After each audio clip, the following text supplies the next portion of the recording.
two groups of Templar Knights drew their swords in a standoff. On one side was Lewis on horseback, and on the other side was Landry. If neither of you are the Templar I speak of, you have nothing to fear. My name is Tancred de Hauteville. I'm Landry de Luzon. Upon hearing Landry's name, Lewis became extremely angry. Landry keenly observed that the cavalry before him were not Templar Knights. He noticed that their horses bore cross-shaped brands, and among their weapons was a crossbow sword, a weapon the Templar Knights never used. Realizing something was amiss, Landry swiftly drew his long sword, and Lewis followed suit. Immediately, Lewis ordered an attack. Landry and Tancred had no choice but to retreat into the monastery, quickly closing the gate. They instructed the nuns to take Eve and flee towards Chartres, knowing the wooden gate wouldn't hold for long. Landry and Tancred were ready to fight, 2 against 4. Despite being outnumbered, the battle was intense from the start. Initially, Landry and Tancred each fought 2 enemies. But the situation soon turned into a one-on-one duel between Landry and Lewis. At that moment, Tancred was pushed into the basement by an enemy. During the fight, he seized the opportunity to draw the enemy's short sword and counterattack successfully. Meanwhile, Landry's battle was equally fierce. Lewis's swordsmanship was clearly superior to his father Philip's. Landry was filled with confusion, wondering why Lewis, whom he didn't recognize, held such hatred towards him. Just then, a knight ambushed Landry. As Landry lay on the ground, he heard the knight call Lewis Prince. Seeing the nuns escape with the child, Lewis hurriedly pursued them, ordering his remaining guards to kill Landry. However, Landry quickly dispatched the remaining guards. To stop Lewis, Landry picked up a crossbow from the ground and chased after him. On a hill, he stopped, took aim, and shot Lewis off his horse. We have to go. Landry, come on!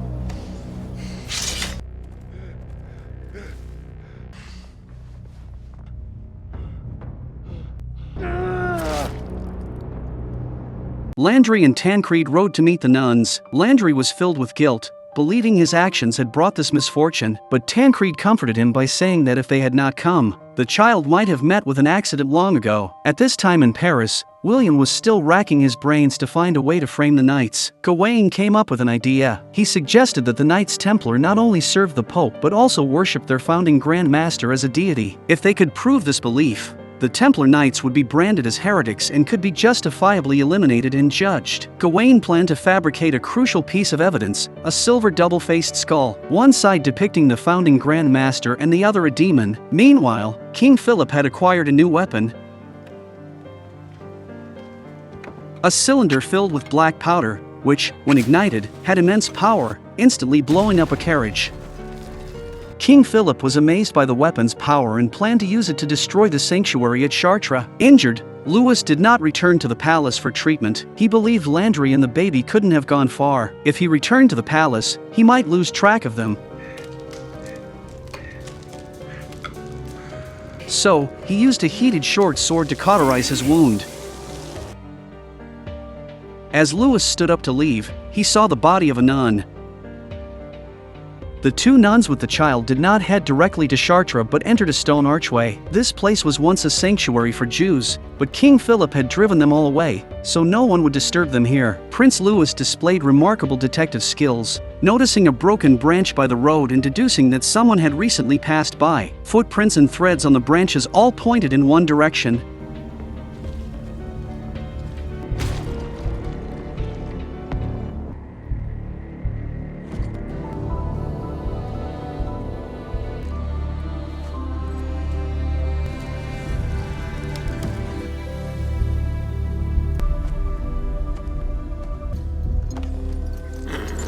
Eve cried incessantly in the shelter, and the nuns couldn't console her. Suddenly, the door creaked open, and the nuns hid behind a pillar. It was Tancred's voice. The nuns relaxed, and Landry took his daughter, a rare smile on his face. The nuns and the child could finally rest, while Landry and Tancred kept watch. Landry looked at his daughter and thought of Queen Joan, filled with sadness that she would never be by her daughter's side. Just then, a voice interrupted Landry's thoughts. It was Lewis, who had tracked them down using his detective skills and demanded that Landry hand over the child. It was not until this moment that Lewis realized that his half-child was actually a girl. A fight ensued immediately. Lewis, confident with 2 guards, challenged Landry and Tancred. Quickly, Tancred and Landry defeated the guards. Seeing the situation turn against him, Lewis fled. Landry pursued Lewis into a building.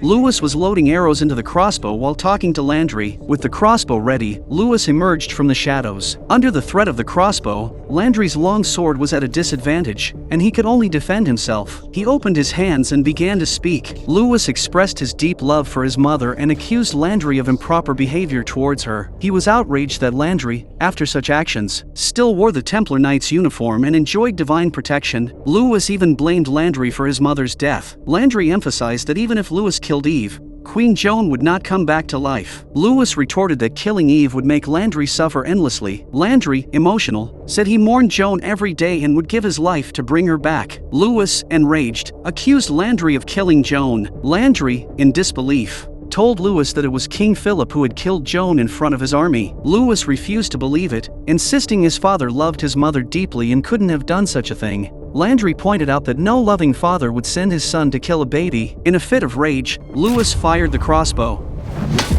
Landry, prepared, dodged the arrow and counterattacked, but Lewis had already disappeared. Gawain found a skilled craftsman to create the silver double-faced ornament. Next, it is time to judge the Knights Templar. They placed the ornament in a hidden spot in the Paris sanctuary. When the new Pope Raymond arrived, Gawain showed him the ornament and spun a tale. He claimed the Templar Knights secretly worshipped their founding Grand Master and a demon, making them heretics. Gawain said he left the Templar Knights because he refused to partake in their heresy. Pope Raymond, a puppet of King Philip, believed the story and immediately distanced himself from the Templar Knights. Lewis rushed back to Paris and headed straight to the dungeon. There was a man in the cell whose tongue had been cut off. He was an eyewitness to the murder of Queen Joan. Although he could not speak without a tongue, he could express himself through painting. Using Lewis's ring, the prisoner drew a crown with a line through it, indicating the king had killed the queen. Lewis, realizing the truth, collapsed in shock and grief. Landry and Tancred returned to the sanctuary at Chartres with the nuns and the child. Now that the sisters had nowhere to go, the Grand Master agreed to let them stay in the sanctuary temporarily. The bells tolled, signaling the approach of the French army. Landry stood before 2 commanders, who nodded in acknowledgement. Landry then addressed his brothers, Prepare for war! preparing for the impending battle. In the military camp, King Philip kept waving the flag in his hand and all the soldiers were shouting. A new recruit of the Knights Templar on the city wall, not knowing what it was, asked an old soldier, That's the order, fam. Sacred war flag of France. Means no surrender, no mercy, just a fight to the death. At this moment, the Knights Templar were ready for battle. After King Philip waved the flag, he mounted his warhorse to command the battle.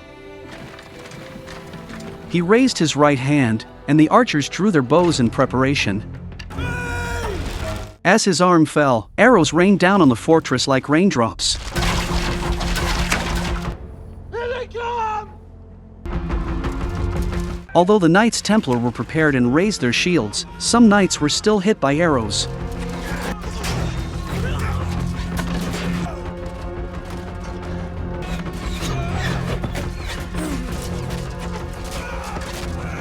After the second wave of attacks, the French army began to assault the city, with soldiers carrying ladders to the city walls. This primitive siege device was very inefficient and the people on the city walls could easily deal with it with stones. King Philip knew that the sanctuary would not be easily taken, and these 2 ladders were just a distraction for the Knights Templar.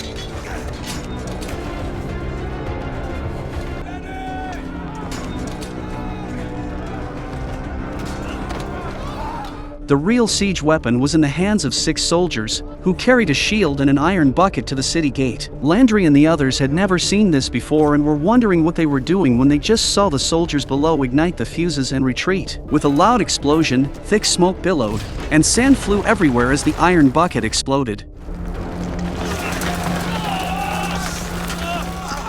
Landry realized that the city gate could not withstand another attack from the iron bucket, and they had to find a way to counter it. Seeing that the enemy has put all the detonators on a wagon, Landry asks who is the strongest archer among the Templars. A paladin is at the ready, who was a good hunter before he became a knight. God, it's at least 150 paces away. Amidst the chaos of the battlefield, over 150 steps away, he lit an arrow, but unfortunately, the first arrow missed. Then Landry handed him a second arrow and told him not to be too nervous, to imagine it was just like hunting. French soldiers kept climbing the city walls, and the situation was dire for the Knights Templar.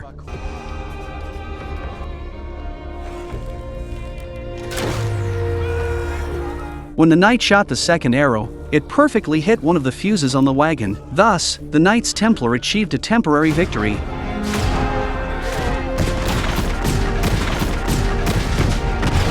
King Philip roared in anger, venting his frustration. Your father taught you well!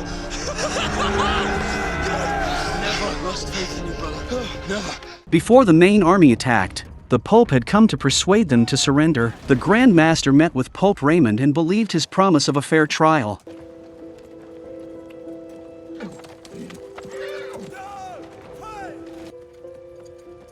Eventually, the Grand Master took some of the Knights Templar and surrendered their weapons.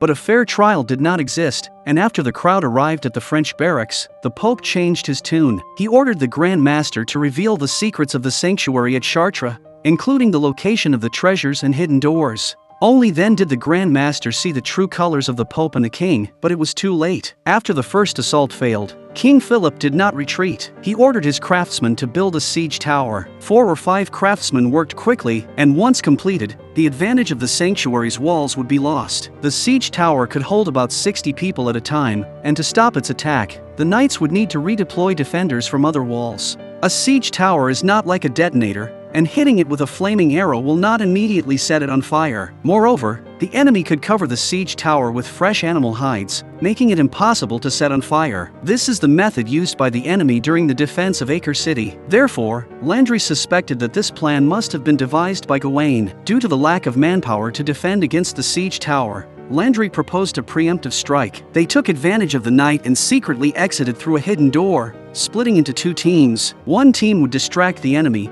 while the other would burn the siege tower when the enemy's defenses were weak.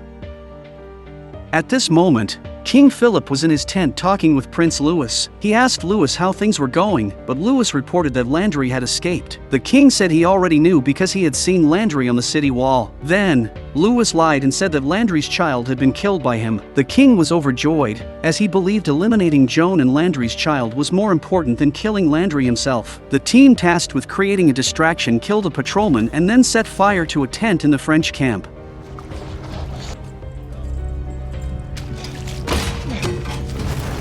Landry and a few others reached the siege tower, quickly took out the guards, and set it ablaze.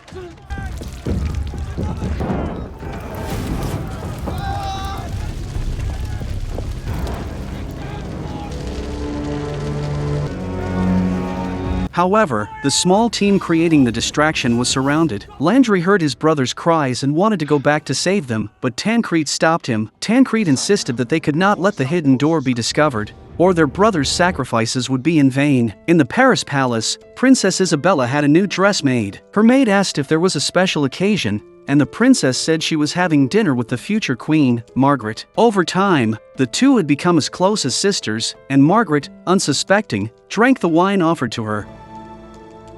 The princess called for 2 male servants, and as Margaret tried to leave, she collapsed due to the drug's effects.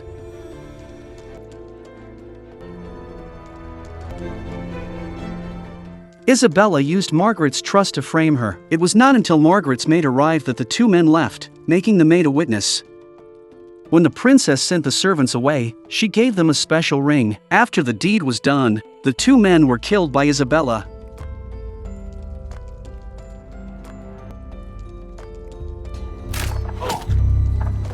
A brother from the Knights Templar was captured and locked up with the Grand Master. The Grand Master had endured much torture.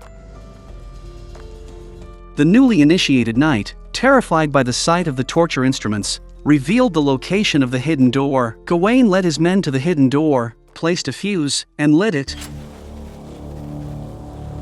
The knights in the sanctuary were completely unaware of this until the explosion was heard, at which point they realized something was wrong. Landry rushed to find his daughter, Eve, knowing the sanctuary was about to fall. Gawain and the French soldiers stormed in, and without the protection of the city walls, the Knights Templar were outnumbered. Gawain rushed to the city tower and prepared to open the iron gate. Waiting for him was a commander who had once fought alongside him in Acre, but now they were enemies. Gawain quickly defeated him and lifted the iron gate.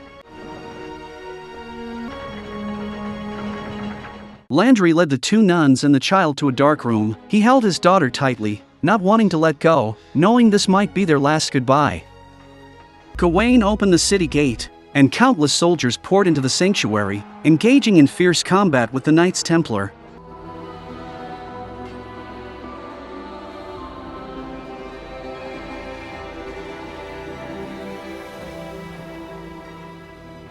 Outnumbered dozens to one, the Knights Templar had only their faith to rely on.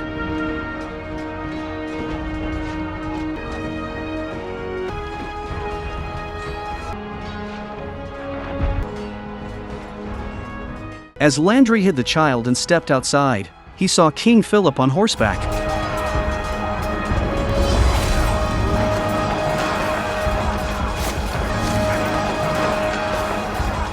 He leaped from the tower, tackling Philip to the ground. Landry attacked Philip, who struggled to defend himself.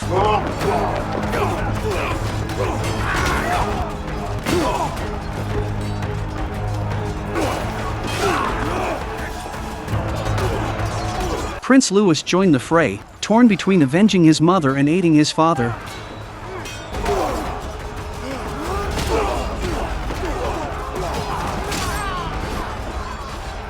Landry knocked Philip down and held the sword in both hands for the final blow. At this critical moment, Louis chose to help his father. He swung the sword at Landry's arm, and Philip took the opportunity to scratch Landry's leg.